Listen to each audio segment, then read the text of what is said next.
diys-by-dar, 4 thrift flips for $14, and these are all from Goodwill. I'm going to go ahead and go through each one, and they are smalls for my booth. Number 1. This was a picture frame for $3. It was in really nice shape, so I only had one area I needed to put some fill in. I went ahead and sanded it with some 220 all the way around to get it ready to accept some paint. And I have this matte farmhouse black and some Rust-Oleum paint. It is going to get 3 coats all the way around. I took the matte and drew on that back piece of cardboard, and the pictures I'm going to use are from 97 Decor off of Amazon. It had 3 5x7 pictures, which were perfect for this project, and a little bit of a dark academia. I'm checking the frame to see how they work. They're looking pretty good, so the next move is taking some picture tape, and I'm barely taping the edge on the top and bottom of each photo so they will stay in place. And once I had that tape on, I am going to check that placement one more time, and it's looking good, so I think I'm ready to put this project back together. Extremely clean glass, especially on the inside. And I'm ready to put that frame mat back in and my pictures on my cardboard back in. And the points that this frame had were great. They were heavy duty. I could bend them back down, no problem, no breakage. And this project is wrapped up.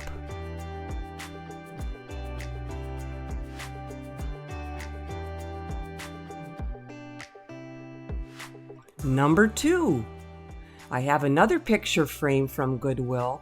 $5 for this one, maybe a bit much. It was all plastic, and I needed to go ahead and take this outside as well and give it a quick scuff sand with some 220. And once I had that completed, I am ready to spray with some matte and farmhouse cream. And this got 3 coats of that as well, all the way around. And once that was dry, I was ready to go ahead and spray the back of that. It was kind of rough, stained up a little bit, so it's getting a coat of that farmhouse black and that Rust-Oleum. 3 coats. Once it was good and dry, I'm ready to work with it. The back of this frame, I'm going to go ahead and see how this fits in there once I sprayed it, and it's looking good, a lot better than what it did before. So I'm ready to continue on this project. I needed to change the orientation of the hardware, so I just hit those ends with a little bit of paint. I'm putting that back on and just pressing firmly so I can transfer where I need some holes put in there, right there up at the top, so I can get the new hardware back in there. I just have a little portable hand drill, and I'm going to go through this heavy cardboard. Not a problem, went through very easily, and I'm ready to continue with some measuring on how I want to make a new mat for this picture. Now, I have a Logan portable mat cutter. You just push down on that with your thumb and you see the blade come through, and it also has this little line on it. That's where you start and stop when you're cutting the inner portions of that. But you press down, and you have to have a straight edge really secured in place, and it will just snap off for you.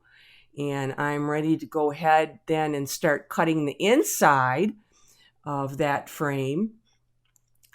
And I have that little line lined up. I'm pressing down, and make sure you have something underneath so you don't cut your table, and stop right on your other intersecting line, and it should pop up for you. Now there's my problem, thumb injury.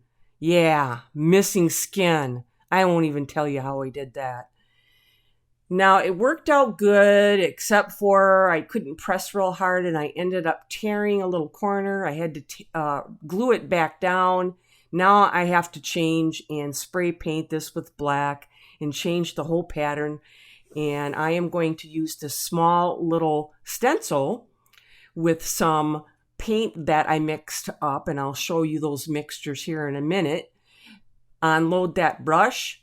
I do swirly twirly and 90-degree angle on your stencil brush, so you're going straight down at it will give you the best results. And I'm going to put these all over. Now here it is, Liquitex acrylic medium mixed with any mica powder will work. It's acrylic. It's going to dry and you don't really need to put anything over the top of it. Now I needed to bring out the details in this frame, so I used some black Dixie Belle wax, and this is going to take a bit to dry because this frame is super sealed and kind of slick. And this is the look I'm going for, and just taking another little stencil brush and working that in. Now Mod Podge, I just have my mat. I need to take my print and get this stuck down. I was lucky it matched right up with that gold line.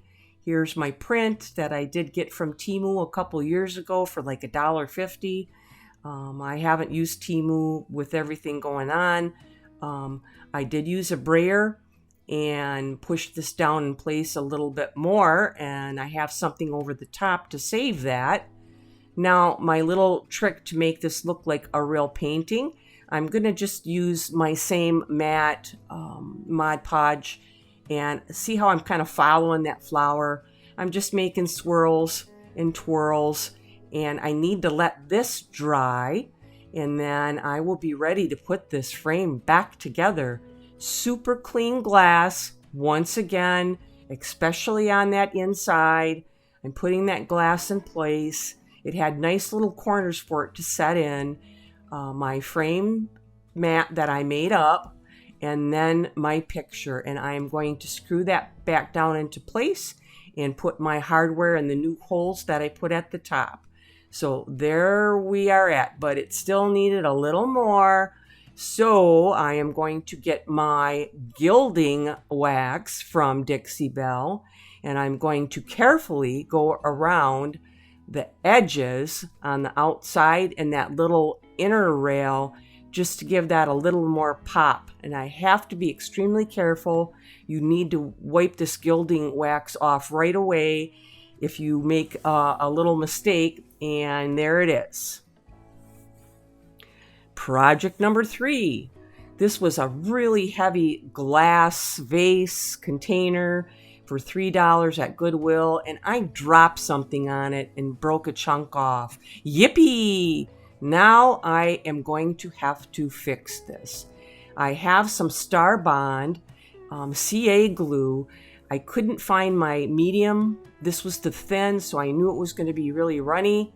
And I put a dot on there, and I am just going to spread it out with a toothpick and then carefully set that piece of glass back on there and try not to touch anything with my glued fingers. And now I'm ready to put some Slick Stick, which Dixie Belle now makes Bonding Boss. They don't make this Slick Stick anymore. Bonding Boss is kind of all in one. One coat on the whole outside of this container. And I have my Mod Podge once again. I screwed my paper up that I'm putting on here, and I forgot about that white outside edge, so my measurements were off. So I had to cut a small piece and put it on top of 2 of the corners. So when I bring my paper up to it, that ridge is going to be covered and fold over the top. And I did make sure I put a lot of Mod Podge on that so it sticks well. I'm ready to add my paper. This is my second piece. I'm smoothing out my Mod Podge. I really need to carefully line this up now and set that piece on there. and I am going to use a smoothing tool that I have just to make sure all of my air bubbles or excess paste is moved around to give me a nice smooth finish on that piece. And I use this smoother all the time now. It's made a big difference for me. I'm adding extra paste on those corners, pretty heavy. I do not want them to lift or come up. And then once this is dry, I have a little sanding tool with some 220, 45 to 80 degree angle. Just sand it downward, and then you can kind of just rip that paper off quite easily, and it is ready for a finish. And I put dishwasher safe Mod Podge 2 coats over the top of this. Project number 4. This tray, heavy, $3 from Goodwill. It was pretty scratched up. So I'm taking some Rust-Oleum metal primer, and I'm going to hit the back of this tray with 3 coats of this, letting it dry well in between each coat. And when it was dry, I did make sure I got the front as well.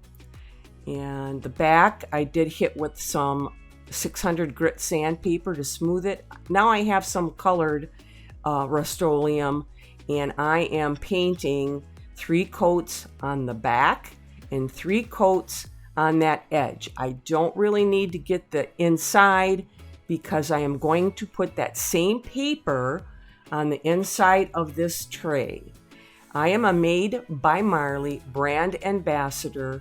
You can get their paper at www.madebymarley.co.uk.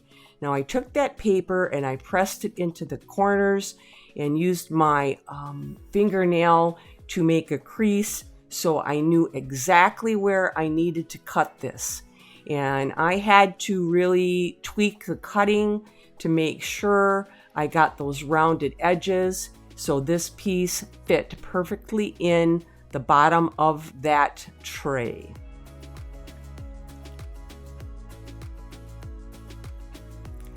Mod Podge and Matte once again all over on the bottom of this tray. I have a fair amount there, and I had to be careful coming up to the edge. I didn't want a lot to be squeezing out. So once I had my Mod Podge on and I went over it again with the last pass for smoothing, I was ready for the paper. You can see I have it rolled up just to control it a bit more. I have to be right on with this and carefully lining it up at the top and them corners, rolling it down and using my smoothing tool once again. And don't overwork it because you'll work too much of your paste out. Work it to the edge and make sure you don't have any wrinkles or bubbles. And I cleaned any excess with a wettish cloth around that outside edge. And when this was dry, I'm ready to go ahead and take my little nibs to put on the back side just to protect that bottom so it does not get scratched up. Then the Mod Podge, and I went ahead and used the dishwasher safe once again, and I put 2 coats over the top of this, going one direction and then the other, and let it dry. I want to thank Lel and Marty for providing me with this great paper. You can get the papers from their website out of Scotland. They ship fast. Shipping is not that much, just like in the States. So here they are.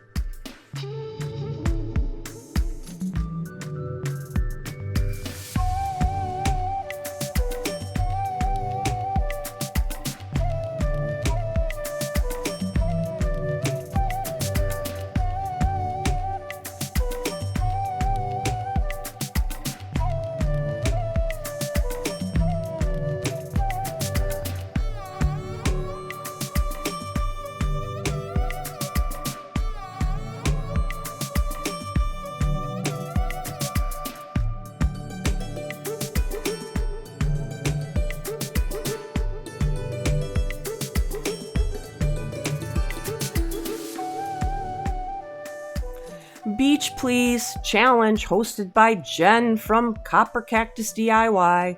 Mine will be up at 9 a.m. So check it out at diys-by-dar. And I want to thank you for watching. Like and subscribe. It will help me out a lot. It's free. See you on the next one.